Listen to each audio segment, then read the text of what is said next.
Welcome back and many thanks for staying with us. The United Nations World Food Programme was recently awarded the Nobel Peace Prize for the work it has been doing around the world. That's great news. And to speak to us about this and more and what it means, we have Ryan Anderson, the Deputy Country Director of WFP in Uganda. Very good afternoon, sir, and many thanks for joining us. Good afternoon, Robert. First off, why do you think the World Food Programme deserved this prize?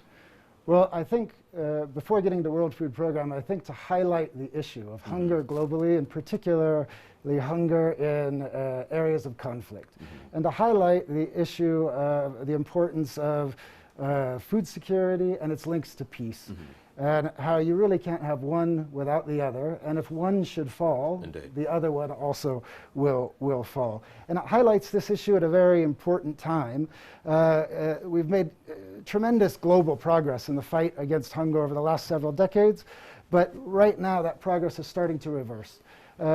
Because of the pandemic?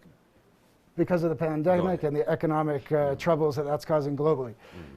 Today, as we speak, there are over 700 million people globally going to bed hungry.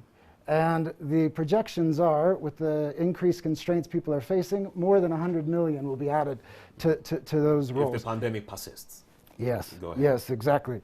And then to come to WFP, I mean, we're very humbled that WFP's place in helping countries, particularly those caught up in conflict or dealing with the impacts of conflict, either in their country or neighboring countries, that recognizes our contribution to this and our staff's contribution, because we really have staff in over 80 countries, 50 plus which are in the midst of conflict, that are working every day on the front lines.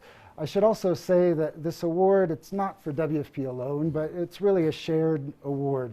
It's shared with our supporters. We're 100% voluntarily funded. We couldn't do what we do without the generous support of our donors, and then also our partners. We always deliver on the ground in collaboration with others, and we wouldn't be able to do this without it, and we would have never received the award without the assistance of those partners. And of course, Ryan, WFP has been doing a tremendous job all over the world, because so many people have been grappling with hunger, and the pandemic has wrought even more debilitating effects. But then you've been able to offer some reprieve, especially to low-income countries. But then what does this prize mean for WFP and your work?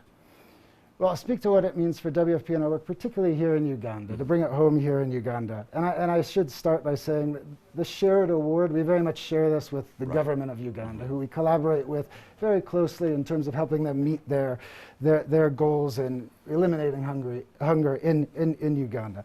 And I think it has implications in three main areas. One is in the refugee response. Uganda has one of the most progressive policies to hosting refugees in the world, really a model to be held up and followed by other countries. Open door policy, the right to live and work, really welcomed with open arms. And they need support in helping these refugees meet their basic needs, while also becoming self-reliant, standing on their own 2 feet. And right now, given the global climate, the ability of WFP and others to help them meet their basic needs is really threatened.